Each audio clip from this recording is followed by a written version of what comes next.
Hello, welcome to another video from the Fantasy Legion. Sean's joining me by video because we're self-isolating. We We're are. moving on to Ceedee Lamb. We just talked about Jerry Judy. If you haven't watched that, go and watch that. What do you like about Ceedee Lamb, Sean?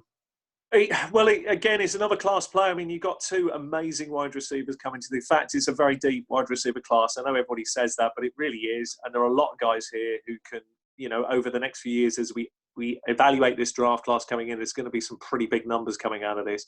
I'm pretty sure of it. But he is very. I love him. I mean, he's really great, Lamb. I mean, he's not a lamb to the slaughter. He slaughters you. I mean, he is like DeAndre Hopkins. He's 2.0 DeAndre Hopkins. He is very special as well. He seems to have really good hands and good route running. He's got everything you're looking for. He reminds me of Mr. Flypaper I played with years ago. Put the ball in anywhere, and he comes down with it. And he's special, just so special. We're talking catches that you can't explain. You can't explain how it's done. There's no explanation. That you don't understand how he's managed to put his body in that position. You don't know how he's managed to fight for the ball. You don't know how he's done it, but he just has. And this isn't a fluke. This hasn't happened once or twice. This is his whole career. He's special. He needs a team where he can be the number one. He can go in and be a playmaker. I want this guy to be given that opportunity from day one. He'd be great at Oakland. Just get him there. And make him your number one and just throw the ball. Not Oakland. Well, Las Vegas, yeah. They're moving now, aren't they? So I think it's presuming they can move with everything that's going. For the 2020 season, assuming it goes ahead, yes, you're absolutely right, Las Vegas. But I want to go somewhere like that because he could be their number one from day one, and that's perfect for him. He wants that opportunity. He's fighting for it, and he literally kind of player. The Raiders got no real number one at the moment. They got Terrell Williams, but he's not really an out-and-out. The only knock on him could be, but I don't see it at all. The only knock on him could be that he could be a bit of a diva. And when you talk about modern wide receivers, I get the issue. I think the Raiders have had their fill of divas, wide receivers. But I think what it is more a question of that this guy is passionate. And there's a difference between being a diva and being passionate. This guy's passionate.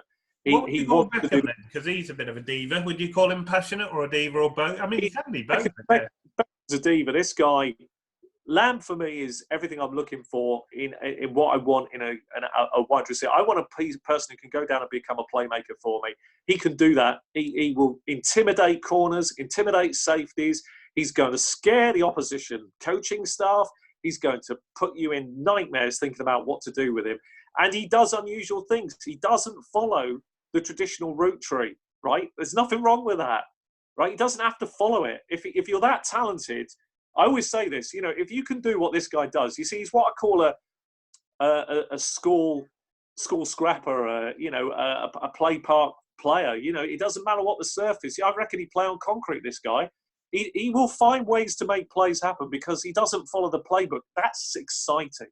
It makes it hard for corners and safeties to cover him. He doesn't run the traditional route. He doesn't step back the way that other players do. He doesn't do any of those things. He does it his way, and his way works. And nobody's trying to outcoach it out of him. Good, because sometimes you don't need to.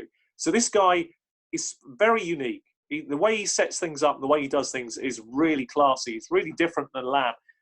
Judy. Judy's more polished. He's a polished, all-round, prototypical wide receiver. This guy isn't. They're chalk and cheese. They get the same results. They do it different ways. If you like a scrap, some people are going to favour one or the other, aren't they? Because there's not a lot between them. Sort of. No, they're not. There's nothing between them. They both get what you need. They get open.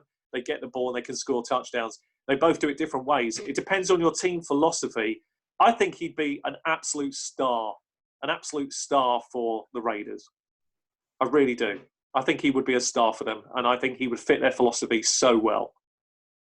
Yeah, definitely interesting. It's so exciting just to think about where all these rookies are going to go, and look forward to getting football back, and this whole thing ending really, and just getting back to normality. And yeah, it's going to be exciting. I mean, we've talked about the first 5 people, so if you haven't seen any of those videos, please check them out. They're obviously the top of the tree. It gets more exciting from here on in because this is where the big margins start becoming interesting. They're very fine. And you have to kind of really pick your way through the players and really have very strong opinions. Otherwise, they can easily all look very similar. And yeah, I'm looking forward to giving our insight and our take on some of those more, slightly behind these top guys. But there's not a lot in certain places and cases. We both got a couple that we really like that probably not very, very totally under exciting. the radar, but they're certainly going to be people you can snag later in your draft. So yeah, definitely very excited about a couple of these running backs, and people are only just catching up with us. I think. I mean, we've talked about a few of these guys who are now starting to elevate draft boards back in January, and we're starting to see that now coming. People are starting to talk the way we've been really. So it's exciting to be able to say to you all, we're looking forward to giving you those videos, and we can't wait to get going, to be honest. All right, so if you've enjoyed this video, and let us know your thoughts. What do you think on Lamb? Who do you prefer out of him or Ceedee? So it's definitely going to be interesting. They're sort of different players, but both very talented. So if you've enjoyed the video, give us a thumbs up and subscribe to the channel if you want to see some more. Don't miss it, hit the bell and all that good stuff. See you on the next one.